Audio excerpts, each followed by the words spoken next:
Okay, okay. Hi, how are you? So today we're going to talk about something that can very influence your emotions without you even knowing it. And it's about the interpersonal model. Like humans are very social creatures, so when we have positive relationships that we feel very supported and we feel like we support others, we tend to get a lot of positive feelings out of it. However, if relationships aren't so emotionally stable, they can be harmful to you by causing like anxiety or like having resent a person, and it could be very hurtful. So, and once you know about interpersonal relationships, you can apply it to all of your relationships. Everyone you meet, everyone you talk to, you can learn to have these more supportive relationships, and it'll change your outlook on life, and it'll just help you in general emotionally. So we're going to start. What relationship would you like to improve? Well, I do have a close friend. He was actually a coworker, so he became a close friend last year. Definitely want to have an improved relationship with him. We had like a rocky end, I wouldn't say end, but there was a point where things definitely like fell off and definitely affected everyone around us. Okay. So it's not just you and him with this relationship, it's affecting other people as well. Right. That can be very stressful. Okay. Can you give me an example of what happened there? Well, I mean, we're really good friends. We all went to spring break and stuff last year, and I actually, what started out is I actually moved. Like, I'm not in the same area. I moved, and I'm in Maryland now. Okay. And I commuted to this area before I was directly in this area. So there was a lot of distance, and I'm a very lazy person. And what I mean by that is, like, I don't like really traveling much, like driving places. So seeing your friends that are farther away from you, the relationship might get strained because Right. you have a farther distance to go.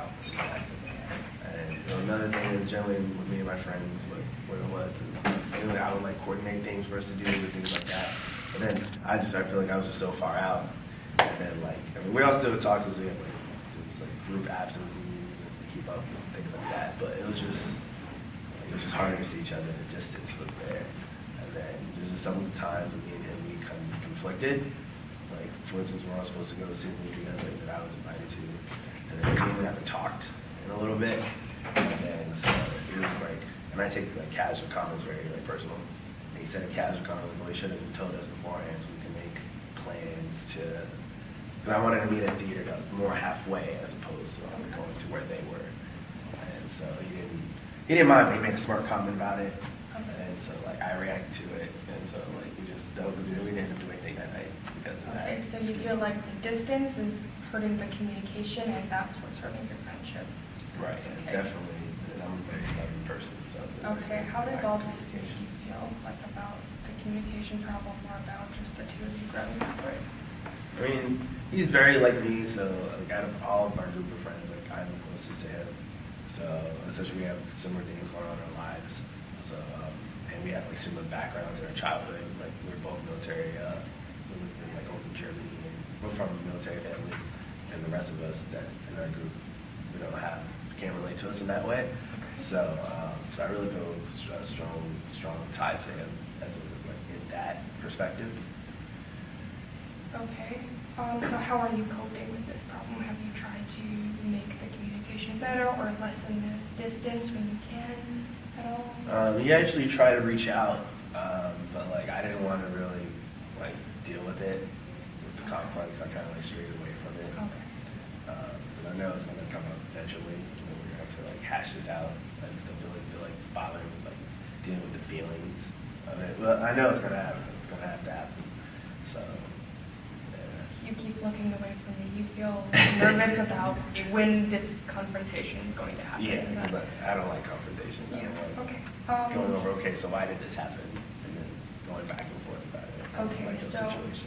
I'm going to introduce a few communication skills, so when this does happen, we can be prepared for it, and you can help this relationship. So first, you should have an open conversation where you both are allowed to speak and summarize what he is describing to you. So if he has a problem and you summarize it just shortly, and he'll be able to, really kind of step into your shoes that way, and vice versa.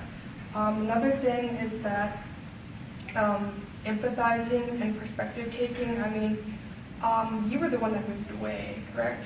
So it could be hard on him that he had a close friend move away, and it would be very important to like look from his perspective, and it would be easier to understand why communication is difficult. Which and then first, I versus you statements. Do you know what those? Okay, so I statements are usually better than you statements. It's like you tends to be accusatory, so you don't talk to me. You like don't make plans. So like maybe that one incident with the movies, maybe he came up to you and said you didn't do this, and that hurt, that made you feel bad. So what we want to do is get rid of those you words and say, I've been feeling this, or I want to see this happen, or I would like it if this. That way it's probably a more open means of communication. So lastly, we're going to have a homework assignment, and when do you usually talk to him, like, or have you just been avoiding it? We've talked here and there, like through text. So. Okay, so first I think we should establish like a kind of a texting, like texting is more open communication. I maybe even phone call, I don't know, but if it's a distance, the phone call might help. So I think that using all these new techniques, just try to communicate with him and set up maybe another plan and state your feelings about how you feel the connectedness between you because of your similarities, because that's obviously a strong feeling that will help you when you have to make this communication happen. So do you have any questions about that? No, I can definitely see myself using, I have to try the I statement. I can definitely see myself using more you statements. So. Definitely here the goal is to bridge this communication gap first. Using the communication skills, it might open things up a little more for you. So do you have any questions?